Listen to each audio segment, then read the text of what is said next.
Hello बच्चों, कैसे हैं आप सब? I hope you are fine.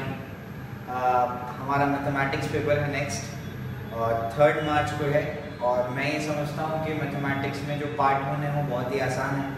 अब मैथमेटिक्स पार्ट 2 में बहुत बच्चों को डिफ़िकल्टी हो रही है, मुझे बहुत सारे मैसेजेस मिले, तो मैंने पहले ही प्लान कर लिया था कि मैं मैथमेटिक्स पार्ट 2 का रिविजन लेक्चर्स बनाने वाला हूँ, लेकिन मैंने बताया नहीं था, सरप्राइज़ रखा था इसे, क्योंकि अगर मैं कह देता कि मैं पार्ट 2 के रिवीजन लेक्चर्स बनाने वाला हूँ तो आप लोग सब पढ़ना बंद कर देते और रिवीजन लेक्चर्स के भरोसे बढ़ जाते, जो मैं बिल्कुल नहीं चाहता था। शाम में मैं बहुत ही बिजी था, अभी मैं फ्री हुआ हूँ तो मैं रिवीजन पार्ट 2 का रिवीजन स्टार्ट करने वाला हूँ। ओके, जो इंपॉर्टेंट क्वेश्चंस हैं उनको मैं डिस्कस कर लेता हूँ अभी। ओके, मैथमेटिक्स पार्ट 2 में बिल्कुल भी डरने की जरूरत नहीं है, मैक्सिमम पार्ट में कवर करूँगा इंशाल्लाह। ओके, और चैप्टर जो हमारा है मैथमेटिक्स पार्ट 2 में वो है कंटिन्यूटी। ये कंटिन्यूटी 8 मार्क्स का चैप्टर है, बिल्कुल भी नहीं छोड़ना है चैप्टर। कंटिन्यूटी लिमिट्स ही है, सिर्फ लिमिट्स के आगे आपको 2 स्टेप करने होते हैं। अगर आपने 11th स्टैंडर्ड में लिमिट्स बहुत अच्छे से किया हुआ है तो आप कंटिन्यूटी तो आराम से कर लेंगे। बहुत ही ईजी चैप्टर है, बिल्कुल भी मिस आउट नहीं करना है इस चैप्टर का, समझे? ठीक है, तो इसके इंपॉर्टेंट क्वेश्चन स्टार्ट करते हैं। सबसे पहले हमारा एक्सरसाइज 1.1। एक्सरसाइज 1.1 में सबसे पहला क्वेश्चन ही कराता हूं मैं। उसमें दिया हुआ है आपको examine the continuity of the following function at given points. ठीक है, गिवन पॉइंट्स पे आपको क्या करना है कि फॉलोइंग फंक्शंस की कंटिन्यूटी को चेक करना है। ये एट अ पॉइंट वाला क्वेश्चन है, एक पॉइंट पे कंटिन्यूटी चेक करनी है। आगे जाकर के एक रेंज वाला क्वेश्चन आएगा, उसको भी बताऊंगा कैसे सॉल्व करना है, इसको भी देख लेते हैं कैसे। Examine the continuity of the following functions eight given points. एक पर्टिकुलर पॉइंट पे आपको क्या करना है, इस फंक्शन की कंटिन्यूटी को चेक करना है। ओके, ये तो पॉइंट वाला क्वेश्चन है, आगे जाकर के रेंज वाले क्वेश्चन आएंगे, वो भी मैं बताऊंगा और इसको भी देख लेते हैं कि कैसे सॉल्व करना है। ठीक है, तो यहाँ पर जो है f of x क्या दिया हुआ है? पहला function e raised to 5x minus e raised to 2x upon sin of 3x when x is not equal to 0। तो फंक्शन का वैल्यू ये है जब x 0 नहीं होगा, और अगर x 0 हो जाएगा तो फंक्शन का वैल्यू क्या है? 1। ठीक है ना, और आपको कहां पर कंटिन्यूटी को चेक करना है? At x is equals to 0। x equals to 0 पे आपको क्या करना है? कंटिन्यूटी को चेक करना है। ठीक है ना, तो इसको कैसे करते हैं? सबसे पहले क्या लिख दो? सोल्यूशन लिख दो। सोल्यूशन में क्या लिखेंगे आप? सोल्यूशन में आप लिखेंगे, देखो ध्यान से, जब x का वैल्यू 0 है तो फंक्शन का वैल्यू क्या है? 1 है। तो x का वैल्यू x का है यहाँ है ना, तो x को क्या पुट कर दो? 0 पुट कर दो, तो फंक्शन का वैल्यू क्या हो जाएगा? 1। तो f of 0 is equals to क्या है? 1। सबसे पहले ये आपने लिख दिया, इसको इक्वेशन बन गया। अब इसके बाद क्या करेंगे आप? ये जो आपके पास फंक्शन है ना, इस फंक्शन का आप क्या करेंगे? लिमिट निकालेंगे एट दिस पर्टिकुलर पॉइंट। समझ रहा है क्या बोल रहा हूं मैं? इस फंक्शन का क्या करेंगे आप? लिमिट निकालेंगे एट दिस पर्टिकुलर पॉइंट। तो हम लोग क्या करेंगे? नाउ हम लोग लिखेंगे limit x is tending to 0 and it is e raised to 5x minus e raised to 2x upon sin of 3x। ठीक है ना, इसका हम लोग क्या करना है? अभी लिमिट इसका लिमिट आप लोग 11th स्टैंडर्ड में ही निकालना सीख चुके हैं। ठीक है ना, मैं एक बार रिवाइज करा देता हूँ कि बेसिकली किस फॉर्मेट में अरेंज कराना है। आपको एक फॉर्मूला पता होगा, limit x is tending to 0 e raised to -1 e raised to x minus 1 upon x, ये क्या होता है? 1। और दूसरा फॉर्मूला होता है limit x is tending to 0 sin of x upon x is equals to क्या होता है? 1। यानी क्या? e के पावर में अगर यहाँ पर x है तो डिनोमिनेटर में भी क्या होना चाहिए? x होना चाहिए। तो आप क्या लिख सकते हैं? इज इक्वल्स टू, इसको ये वाली लिमिट को क्या लिख सकते हैं? 1 लिख सकते हैं। ठीक है ना, तो यहाँ पर e raised to 5x है, मुझे -1 नहीं मिला यहाँ पर, और डिनोमिनेटर में 5 भी नहीं मिला, मतलब ये 2 चीजें अरेंज कर दें। यहाँ पर भी क्या करना पड़ेगा? -1 अरेंज करना पड़ेगा और साथ ही साथ डिनोमिनेटर में 2x अरेंज करना पड़ेगा। तो मुझे टास्क समझ में आ गया कि मुझे करना क्या है, और यहाँ पर डिनोमिनेटर में क्या अरेंज करना पड़ेगा? 3x अरेंज करना पड़ेगा। अब सवाल उठता है कि मुझे किस तरीके से उसको अरेंज करना है। तो पहले तो टास्क समझ में आ गया, अब उसको क्या करेंगे? अरेंज करने का तरीका। किस तरीके से अरेंज करेंगे? देखिए ध्यान से। अब हमें ये जो क्वेश्चन है ना, इसके बारे में हम क्या कर देते हैं? इसको रख देते हैं। ठीक है ना, मैं ऊपर लिख देता हूँ। Therefore क्या हो जाएगा? Limit x is tending to 0 e raised to 5x minus 1 minus e raised to 2x minus 1, और डिनोमिनेटर में क्या है मेरे पास? sin of 3x। ये दिया हुआ है। मैंने क्या किया? मैंने न्यूमरेटर में 1 को ऐड किया और सबट्रैक्ट किया। ठीक है ना, मुझे उम्मीद है कि आपको स्टेप समझ में आ गया होगा। ठीक है ना। चलिए अब आगे क्या, आगे इज इक्वल्स टू मैं क्या करूंगा, limit x tending to 0 e raise to 5x minus 1 और limit x tending to 0 e raise to 2x minus 1। मैंने लिमिट को क्या कर दिया, सेपरेट कर दिया, ठीक है ना। अब डिनोमिनेटर में भी इसको दे देता हूं limit x tending to 0 sin of 3x, ठीक है ना। इसका ये मतलब हुआ कि अगर मुझे इसको और इसको अप्लाई करना है तो दोनों केसेस में न्यूमरेटर तो अरेंज हो चुका है ना। ये जो है ना e raise to x minus 1 ये वाला फॉर्मेट है, लेकिन डिनोमिनेटर अरेंज नहीं हुआ। डिनोमिनेटर में आपको ध्यान रखना है जो e के पावर में है डिनोमिनेटर में वही होना चाहिए, समझ में आ रहा है, ठीक है ना। चलिए तो यहाँ पर क्या करते हैं, इसको भी रब कर दो। अब हम लोग आगे चलते हैं। आगे क्या, is equals to limit x tending to 0 e raise to 5x minus 1 upon x minus limit x tending to 0 e raise to 2x minus 1 upon x। ये आई थिंक समझ में आ गया होगा। मैंने क्या किया, न्यूमरेटर को x से डिवाइड किया और साथ ही साथ क्या कर देता हूँ, डिनोमिनेटर को भी x से डिवाइड कर देता हूँ। इससे फायदा क्या होगा, इससे फायदा ये होगा कि जो पावर में चाहिए था उसका कुछ पार्ट तो अरेंज हो गया है ना। पावर में 5x था, डिनोमिनेटर में 5x सही है, अरे 5x नहीं हुआ तो कम से कम x तो अरेंज हो गया ना। अब मुझे क्या करना है, यहाँ पर x है तो मुझे मैं क्या करता हूँ 5 से मल्टीप्लाई 5 से डिवाइड करता हूँ। ऐसा मैंने क्यों किया, क्योंकि इसके पावर में 5x है तो डिनोमिनेटर में भी क्या चाहिए, 5x चाहिए। यहाँ पर क्या करना पड़ेगा, 2 से मल्टीप्लाई 2 से डिवाइड करना पड़ेगा। यहाँ पर क्या 3 से मल्टीप्लाई 3 से डिवाइड करना पड़ेगा। पावर में 2x है तो डिनोमिनेटर में 2x है। इधर पे इसका जो आर्गुमेंट है यानी जो एंगल है वो 3x है तो डिनोमिनेटर में भी क्या है 3x। तो अब बात समझ में आ गई होगी। अब इज इक्वल्स टू इसके आगे चलते हैं। इसके आगे क्या, ये जो पार्ट है ना इसको क्या बोलेंगे, क्या हो जाएगा आपका 1 हो जाएगा 1 इंटू 5 माइनस हो जाएगा 1 इंटू 2 और डिनोमिनेटर में हो जाएगा 1 इंटू 3। आप अगर लिमिट्स में ये फॉर्मूला नहीं लिखेंगे तो यहाँ पर कौन सा फॉर्मूला मैंने यूज किया, ये अगर आप नहीं लिखते हैं तो आपके हाफ मार्क्स कट हो जाएंगे। आपको बताना पड़ेगा कि आपने कौन सा फॉर्मूला यूज किया। सिंस कौन सा यूज किया, limit x tending to 0 e raise to x minus 1 upon x is equals to 1 and the second one is limit x tending to 0 sin of x upon x is equals to 1। ये दो चीजें हमने कर ली। उसके बाद आगे चलते हैं। आगे क्या, देखिए ध्यान से, तो देयर इज इक्वल्स टू हो जाएगा 5 minus 2 upon 3। 5 minus 2 will be 3, 3 by 3 क्या हो जाएगा 1 हो जाएगा, ठीक है। इसको क्या कर दो 2 दे दो, ठीक है ना। ये हमने क्या देखा, हमने ये वाला जो फंक्शन था ना जो हमारे क्वेश्चन में दिया हुआ था उसका पर्टिकुलर पॉइंट कौन सा है, वो x इक्वल्स टू 0, वहां पर हमने क्या कर दिया, लिमिट निकाल लिया। समझ में आ गई बात। वहां पर हमने जैसे लिमिट निकाला उसका वैल्यू क्या था 1। अरे क्या हुआ यहाँ पर, इसका मतलब क्या, देयरफॉर फ्रॉम 1 and 2 से समझ में आया कि जो limit x tending to 0 f of x था वो किसके इक्वल आया, f of 0 के इक्वल आया। समझ में आ गया, यानी क्या, फंक्शन का value of the particular point अगर उस पर्टिकुलर फंक्शन के एक लिमिट के इक्वल है, अगर ऐसा आ रहा है तो देयरफॉर मैं क्या कहूंगा, this implies the given function is continuous. अगर ऐसा हो रहा है तो गिवन फंक्शन क्या है, कंटीन्यूअस है। अगर नहीं हो रहा है तो वो डिसकंटीन्यूअस है। बात समझ में आ गई। क्वेश्चन नंबर 2 क्या कहता है, फर्स्ट का सेकंड, f of x जो है वो है log of 100 plus log of 0.01 plus x। Denominator में क्या है, डिनोमिनेटर में है 3x, ठीक है। और ये कब है, जब x is not equal to 0, ठीक है ना। और यहाँ पर क्या है, ये 100/3, ये कब है, जब x इज इक्वल टू 0, ठीक है ना।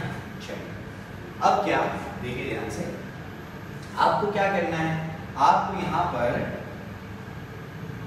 कंटिन्यूटी को चेक करना है इस फंक्शन की एट अ पर्टिकुलर पॉइंट दिया हुआ है यहाँ पर at x is equal to 0। अगर ये वाला पार्ट नहीं भी दिया जाए तब भी आपको पता होना चाहिए कि मुझे किसी पॉइंट पे क्या करना है, कंटिन्यूटी को चेक करना है। ओके, ठीक है। चलिए अब यहाँ पर सबसे पहला ये देख लीजिए वही वाला पार्ट कि जब x का वैल्यू 0 है तो फंक्शन का वैल्यू क्या है, 100/3। तो ऐसे लिख दूंगा f of 0 is equal to क्या हो जाएगा, 100/3। ये फर्स्ट इक्वेशन बन गया, ठीक है ना। इसके बाद क्या, आगे चलते हैं। आगे क्या ना, हम क्या करेंगे, पिछले सब में बताया था मैंने, ये जो फंक्शन गिवन है इस फंक्शन का आप इस पॉइंट पे क्या करेंगे, लिमिट निकालेंगे, ठीक है ना। तो यहाँ पर क्या हो जाएगा, therefore limit x is tending to 0, ये फंक्शन क्या है, ये फंक्शन है log of 100 plus log of 0.01 plus x, denominator में क्या है 3x है। ओके ठीक है, अब हमें क्वेश्चन की जरूरत नहीं है, हम इसको रब कर देंगे। इसके बाद आगे चलते हैं, आगे क्या therefore क्या होगा, therefore limit x is tending to 0, x 0 को टेंड कर रहा है। और यहाँ पर जो है आप एक रूल को जानते हैं, वो रूल ये है 11th स्टैंडर्ड में आपने पढ़ा था कि log of m plus log of n होता है log of m into n, ठीक है ना, तो वो रूल यहाँ पर मैं लगा दूँ, ठीक है। तो log of m into n यानी क्या होगा, log of 100 into क्या है 0.01 प्लस क्या हमारे पास वो x, ठीक है ना। ठीक डायरेक्टली लिख देता हूँ मैं इसको, 100 को अंदर मल्टीप्लाई कर देना तो हो जाएगा क्या 100 into 0.01 will be 1 plus 100x हो जाएगा, ठीक है ना। इसके बाद डिनोमिनेटर में क्या है, डिनोमिनेटर में 3x is equals to limit x is tending to 0। अब क्या, इसको जरा समझने की कोशिश करो।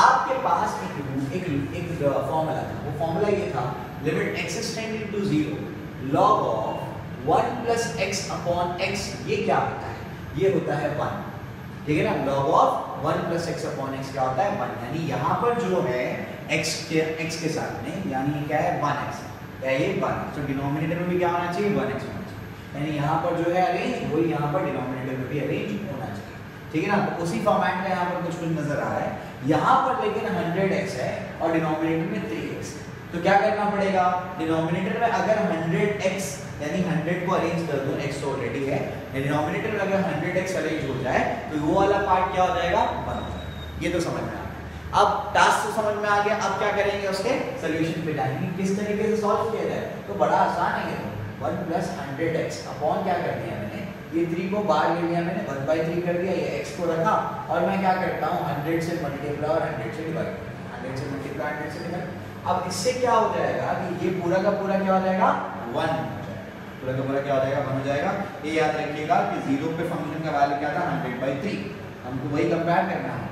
इज इक्वल्स टू यहाँ पर क्या हो जाएगा, ये क्या हो जाएगा 1 into क्या हो जाएगा 100/3, समझे, यानी बेसिकली क्या आया 100/3, इसको क्या दे देंगे 2 दे देंगे। देयरफॉर हम क्या बोलेंगे, limit x is tending to 0 f of x, function का x tending to 0 पे जो लिमिट आया वो किसके इक्वल आया, f of 0 के इक्वल आया।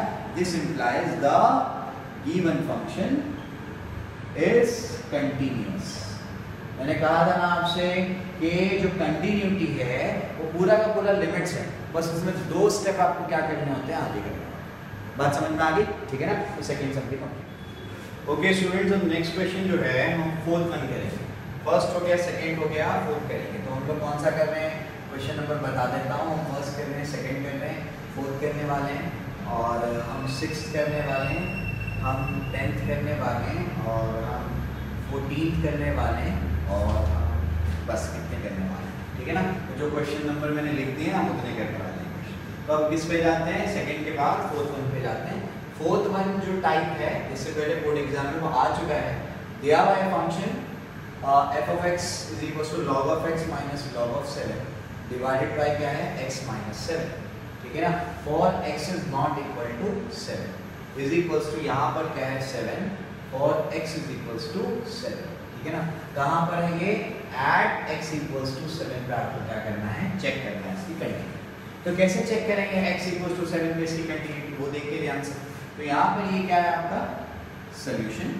सोल्यूशन में सबसे पहले आपको मैंने बताया था क्या करेंगे आप, फंक्शन का वैल्यू x का वैल्यू जब 7 होगा तो फंक्शन का वैल्यू भी क्या है 7 है, तो x की जगह पर क्या पुट कर दो, x की जगह पर 7 पुट कर दो, तो फंक्शन का वैल्यू भी क्या है 7। ये क्या हमारी फर्स्ट इक्वेशन है, बात समझ में आ रही है। इसके बाद हम लोग क्या करेंगे, इसके बाद जो है वो देखिए ध्यान से। नाउ अभी हम लोग क्या कर देंगे, ये फंक्शन का लिमिट निकालेंगे एट अ पर्टिकुलर पॉइंट। वो कौन सा पॉइंट है, x equals to 7, तो उसका लिमिट निकालते हैं। लिमिट क्या है, limit x is tending to 7 log of x minus log of 7, denominator में क्या है x minus 7, ठीक है ना। इस क्वेश्चन को सॉल्व करने का एक तरीका है जिसे हम क्या कहते हैं, सब्स्टिट्यूशन मेथड, है ना। सब्स्टिट्यूशन में हम क्या करते हैं, आपको याद होगा वो 11th स्टैंडर्ड में आपने किया था। अब हमें इसकी रिक्वायरमेंट नहीं है, इसको रब कर देते हैं। और हमारे पास क्या है देखिए, तो यहाँ पर मैं लेता हूँ late x minus 7 is equals to h। x minus 7 को क्या मान लिया मैंने, h मान लिया, डिनोमिनेटर को क्या मान लेता हूँ h। This implies x equals to 7 plus h।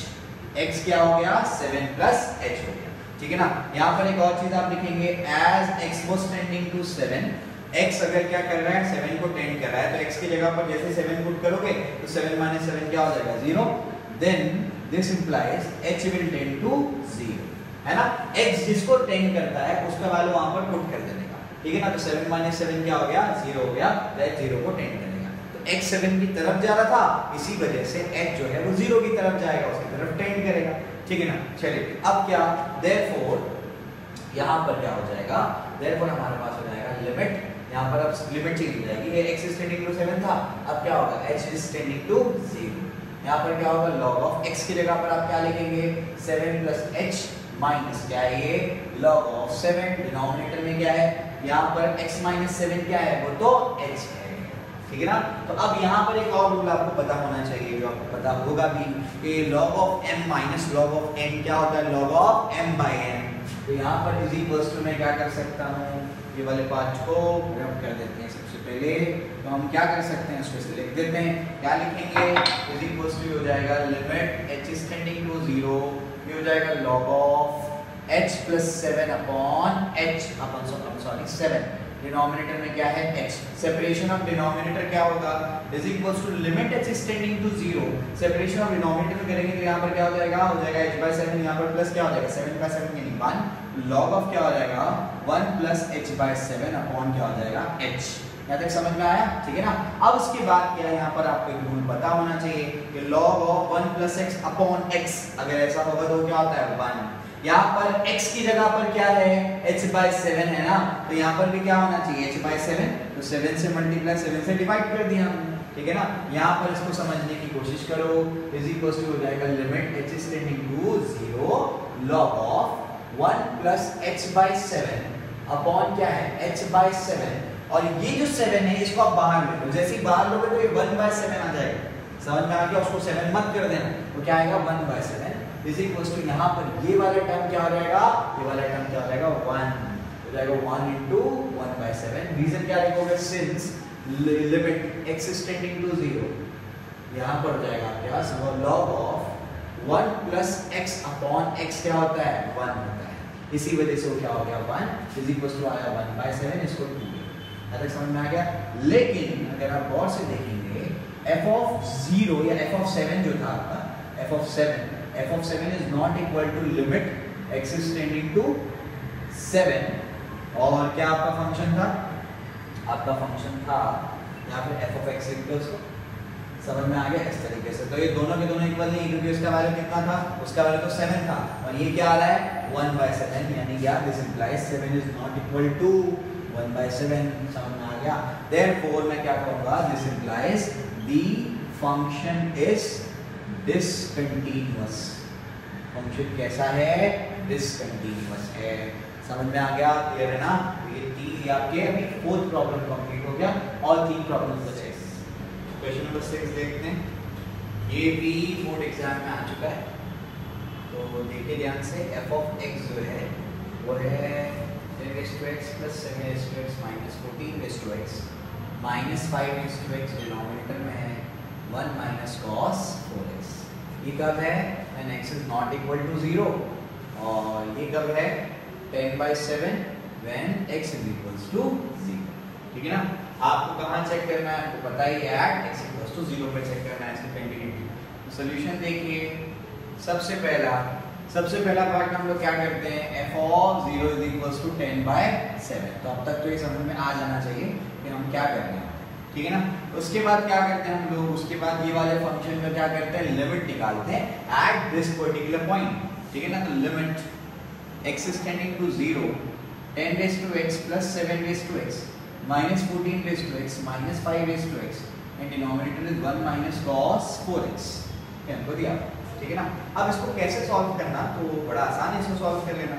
Is equals to देखिए ध्यान से, limit x is tending to 0 10 raised to x को मैं क्या लिख सकता हूँ, जरा यहाँ पर समझो, 10 raised to x है ना, तो इसको मैं ऐसा लिख देता हूँ 2 into 5, ये डॉट पॉइंट नहीं है, 2 into 5 the whole raised to x, यानी 2 raised to x into 5 raised to x। क्यों ऐसा, क्योंकि 2 into 5 the whole raised to x का ये मतलब है कि raised to x 2 पे भी है, raised to x 5 पे भी है, समझ में आ गया। उसी तरीके से जो 14 raised to x है उसको क्या लिख सकते हैं, 2 raised to x into 7 raised to x, तो समझ में आ गया होगा। तो यहाँ पर क्या कर देता हूँ 5 raise to x into 2 raise to x plus 7 raise to x minus क्या हो जाएगा 7 raise to x into 2 raise to x minus 5 raise to x। Denominator में क्या है 1 minus cos 4x। 1 minus cos theta का फॉर्मूला पता होना चाहिए, ये तो रट्टा होना ही चाहिए। ये होता है 2 sin स्क्वायर थीटा बाई 2। ठीक है, यहाँ पर जो भी एंगल है यहाँ पर उसका हाफ हो जाएगा। समझ में आ रहा है? ठीक है ना। तो यहाँ पर हो जाएगा 2 sin स्क्वायर 4x बाई 2 यानी क्या हो जाएगा, ये हो जाएगा 2x, है ना। ये तो समझ में आ गया। अब मैं क्या करूँगा, यहाँ पर कॉमन निकालने की कोशिश करूँगा। ठीक है ना, ये आपको फिर भेजिएगा और मैं इसको भी रब कर देता हूँ, मुझे इसकी रिक्वायरमेंट नहीं। ठीक है ना। चलो आगे कैसे सॉल्व करेंगे, देखिए ध्यान से। आगे सॉल्व करने का तरीका ये होगा, therefore limit x is tending to is equals to limit x is tending to 0। यहाँ पर क्या है मेरे पास, यहाँ पर मेरे पास देखिए ध्यान से, ये यहाँ पर 5x आ रहा है, यहाँ पर भी 5x आ रहा है। तो क्या कर देते हैं 5x को कॉमन ले लेते हैं और बच जाएगा ये 2x माइनस 1। यहाँ पर 7x आ रहा है और यहाँ पर भी 7x आ रहा है, तो माइनस 7x को कॉमन ले लिया तो बच गया वो 2x माइनस 1। अब समझ रहा है माइनस 7x को भी कॉमन लिया ताकि मैं क्या करूँ, ये दोनों ब्रैकेट को सेम बना पाऊँ, उनको कॉमन निकालेंगे तो ये बच जाएगा, है ना। फिर डिनोमिनेटर में बचेगा क्या, ये आया 2 sin स्क्वायर 2x, ये हमारे पास is equals to limit x is tending to 0। इसका क्या करेंगे 2x माइनस 1 को कॉमन ले लेंगे, ये क्या आएगा 5x माइनस 7x। डिनोमिनेटर में क्या है 2 sin स्क्वायर 2x, ये हमारे पास। ठीक है ना। इसके बाद क्या, इसके बाद हम लोग आगे जाते हैं, आगे देखिए ध्यान से। ठीक है ना, तो यहाँ पर जाएगा is equals to limit x is tending to 0। यहाँ पर मैं क्या कर सकता हूँ, इसको जरा समझने की कोशिश करो। यहाँ पर मैं, यहाँ पर देखिए sin स्क्वायर x है ना। अगर मुझे मेरे पास ऐसा होता limit x is tending to 0 sin x upon x को मैं लिख देता 1। ठीक है ना, लेकिन यहाँ पर क्या है sin स्क्वायर x है, यानी इसको मैं क्या कर सकता हूँ, सेपरेट कर सकता हूँ। इसका मतलब मुझे यहाँ पर 2x चाहिए। इसका मतलब ये हुआ कि मैं क्या करूँगा, यहाँ पर x से x स्क्वायर से डिवाइड करूँगा, तभी मेरा काम बन पाएगा, क्योंकि मुझे डिनोमिनेटर में क्या चाहिए x स्क्वायर ही चाहिए। Limit x is tending to 0, ये क्या हो जाएगा 2 sin स्क्वायर 2x अपॉन क्या हो जाएगा x स्क्वायर। समझ में आ गया क्यों, क्योंकि इसका ये मतलब हुआ कि यहाँ पर अगर sin स्क्वायर है इसका मतलब sin 2x into sin 2x। ठीक है ना, तो ये तो समझ में आ गया आपको। अब उसके बाद आगे चलते हैं, आगे क्या, अब इसको जरा समझने की कोशिश करें। यहाँ पर जो इस पे भी स्क्वायर है, इस पे भी स्क्वायर है, मैं क्या कर देता हूँ, दोनों को मिलाकर के क्या लिख देता हूँ, होल स्क्वायर लिख देता हूँ। बात तो वही बनी है ना, यही बात हुई है ना, होल स्क्वायर। अब sin of x upon x यहाँ पर जो होगा वही डिनोमिनेटर में होना चाहिए। ठीक है ना, तो क्या करना पड़ेगा, समझो यार। यहाँ पर जरा मैं ब्रैकेट के अंदर ही क्या कर रहा हूँ, 2 से मल्टीप्लाई 2 से डिवाइड कर रहा हूँ, है ना। ब्रैकेट के अंदर क्या 2 से मल्टीप्लाई 2 से डिवाइड। अब ये जब 2 ब्रैकेट के बाहर आएगा तो वो बन जाएगा 2 का स्क्वायर, क्योंकि होल स्क्वायर था, तो वो बन जाएगा 4। समझ में आ गया। तो ये वाले स्टेप में बिल्कुल भी कंफ्यूज नहीं होना। ब्रैकेट के अंदर पहले मल्टीप्लाई डिवाइड कर देना, फिर ये वाले 2 को बाहर लेना, अब कंफ्यूजन नहीं होगा। यहीं पे बच्चे फंसते हैं। ठीक है ना, तो इज इक्वल टू हो जाएगा limit x is tending to 0। यहाँ पर क्या, इसको मैं अलग अलग कर देता हूँ, 2x minus 1 upon x into limit x is tending to 0। यहाँ पर भी फंस जाते हैं, फिर ये तो a⁻x minus 1 वाला है फॉर्मेट ना, नहीं है ना अभी, तो अरेंज करना पड़ेगा। तो कैसे अरेंज करोगे, 5x minus 1 माइनस क्या हो जाएगा 7x minus 1, वही वाला जो पहले बताया था। 1 से क्या कर दिया, 1 को ही ऐड और सब्ट्रैक्ट कर दिया, और डिनोमिनेटर में क्या बच गया, x बच गया। और द होल डिनोमिनेटर में क्या आया, limit x is tending to 0। 2 into ये बाहर निकलेगा तो क्या बनेगा, 4 बन जाएगा। तो 2 4 से क्या होता है 8 हो जाएगा, ये sin 2x अपॉन 2x द होल स्क्वायर। यहाँ पे समझ में आ गया। ठीक है ना, इसकी आई थिंक जरूरत नहीं है, इसको मैं रब कर देता हूँ। अब आगे चलते हैं, आगे क्या देखिए ध्यान से। तो इज इक्वल्स टू हो जाएगा ये limit x is tending to 0। यहाँ पर क्या है 2x minus 1 upon x। ठीक है ना, हो जाएगा 2x minus 1 upon x, ये हमारे पास है, multiplied by limit x is tending to 0 5x minus 1 upon x, ये मेरे पास है, और उसके साथ में minus limit x is tending to 0 7x minus 1 upon x, ये हमारे पास है। ठीक है ना, मैंने क्या कर दिया, सेपरेशन ऑफ डिनोमिनेटर कर दिया, लिमिट को भी अलग अलग कर दिया, और डिनोमिनेटर में क्या है limit x is tending to 0, और ये क्या है 8 को बाहर ले लो, ये हो जाएगा sin स्क्वायर 2x अपॉन, ये ऐसे करो sin 2x upon 2x the whole square। ठीक है ना, यहाँ तक समझ में आ गया। अब उसके बाद क्या, ये वाला पार्ट क्या होता है, ये होता है log 2, है ना, लिमिट x tending to 0 a raised to x minus 1 points क्या होता है log 2 इनटू ये क्या होगा, ये होता है log 5 माइनस क्या होगा log 7 अपॉन क्या है 8 इनटू ये क्या हो जाएगा 1 का स्क्वायर। ठीक है, रीजन क्या लिखोगे, since limit x tending to 0 a raised to x minus 1 upon x क्या होता है log a and limit x tending to 0 sin x by x क्या होता है 1 होता है। समझ में आ रहा है ना, ठीक है। अब उसके बाद क्या, यहाँ पर क्या देखो ध्यान से, ये हो जाएगा log 2 इनटू क्या होगा log of 5 by 7 अपॉन क्या आ जाएगा 8 आ जाएगा। क्या ये हमारे पास था, क्या हमारे पास नहीं, हमारे पास तो क्या था 10 by 7, तो this is not equal to क्या आ जाएगा 10 by 7, देयरफॉर क्या हो जाएगा limit x is tending to यहाँ पर क्या था 0, f of x is not equal to f of 0, this implies function is discontinuous। समझ में आ गया, ये क्वेश्चन में खुदा पहाड़ और निकला चूहा, समझे, क्यों, इतना बड़ा सॉल्व करने का पता लगता है तो फंक्शन ही क्या है डिसकंटिन्यूअस। ठीक है, चलो तो ये भी हो गया। अब नेक्स्ट